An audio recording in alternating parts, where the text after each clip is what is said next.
Damning the mentally ill. Pascal said, "Men are so necessarily mad that not to be mad would amount to another form of madness." Society through the ages has decided that mental illness is extremely dangerous and should be removed. Should we actually be questioning whether it is a natural part of what we are as humans? Porter asks us to consider whether we should be treating illness as a disease in the same way as we think of measles. He makes the point that if we are clarifying people as mad that are strange to us, what about the fact that we are strange to them? We also need to consider the fact that maybe we are all just a little bit strange. This world may be mad, but the society we have created in it may be madder. Mental health has been used politically by various nations in different ways. Whether this is for power, control, or maybe because they themselves are mentally ill, we may never know, but why aren't we asking more questions? In Canada in the 1950s, psychiatric patients were subjected to brainwashing experiments by the government agency. These experiments consisted of treatments including electroshock therapy, LSD, and drug-induced sleep. The psychiatrist, Owen Cameron, was trying to see if he could eradicate a patient's mind and replace it with new behaviours.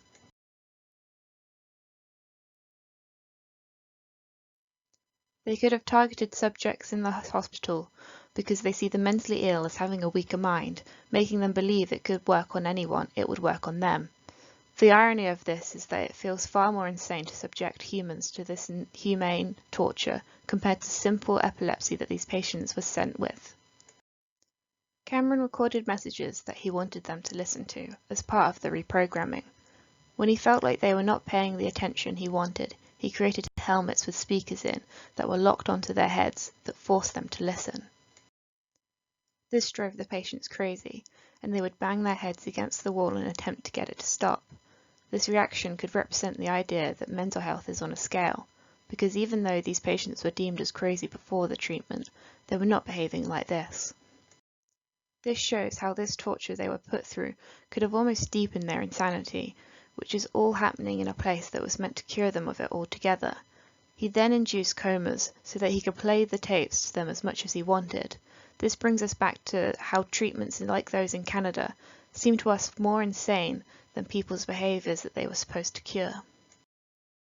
Showing how deeming some sane and others insane is futile, as we may all be on some sort of spectrum, and this illness we deem as being different may just be a part of society, if ones that are the victims and ones that are doing the saving are just as irrational as the other.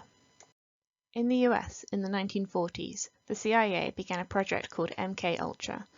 This ran until the 1973. Their intention was to develop interrogation techniques, making us feel again that mentally is weak, so weak in fact that we can use it as a weapon for sane people to get inside your heads and abuse it.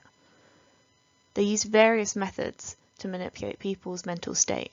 These included drugs, especially LSD, electroshock therapy, hypnosis, sensory deprivation, isolation, and verbal and sexual abuse.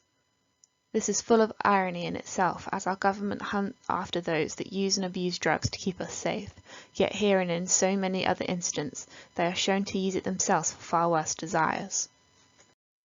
This project took place in over 80 institutions, including colleges, universities, hospitals, and prisons.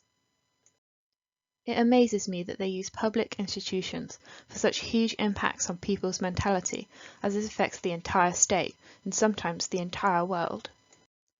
As it affects so many in multiple parts of our society, mental health cannot be considered a problem suffered by the minority. So if it is not a minority with mental issues, but the majority, is it a problem we all have, or is it actually not a problem at all?